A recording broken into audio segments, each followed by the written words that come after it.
ทางบุญทวียินสุติองค์พระบรมทวีศาสตร์กระทรวงยุติธรรมตัวให้เกี่ยวแขวงพงศรีเผยแพร่กฎหมายและนิติกรรมเกี่ยวกับทะเบียนศาลกองประชุมเผยแพร่กฎหมายและบรรดานิติกรรมเกี่ยวกับทะเบียนศาลอยู่แขวงพงศรีได้จัดขึ้นในตอนบ่ายของวันที่17กุมภาพันธ์2026นี้ที่สโมสรของเมืองบุญเหนือโดยการเป็นประธานร่วมของท่านบุญทวีอินสมดี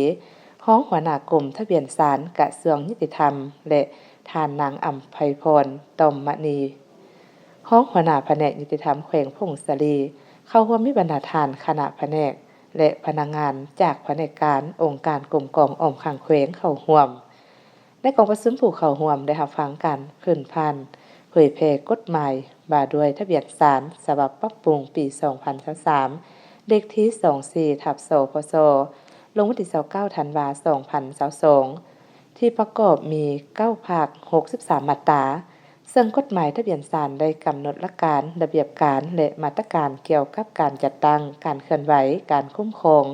และติดตามกวดกาเวียกงานทะเบียนศาลเพื่อให้การยั่งยืนทะเบียนศาลมีความถูกต้องตามความเป็นจริงและกฎหมายแนะใส่เพิ่มทวีนิติกรรมปกป้องความยุติธรรมสิทธิและผลประโยชน์อันชอบธรรมของบุคคลนิติบุคคล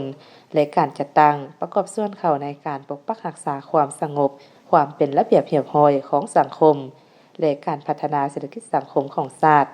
ทะเบียนศาลแม่นการยั่งยืนขององค์การทะเบียนศาลเกี่ยวกับความถูกต้องความเป็นจริงและกฎหมายของสัญญาและเอกสารตามการกำหนดของกฎหมายหรือตามความสมัครใจของคู่สัญญาหรือผู้ขอยั่งยืนในกองประชุมผู้เข้าร่วมยังได้แลกเปลี่ยนความคิดความเห็นเกี่ยวกับเวียกงานทะเบียนศาล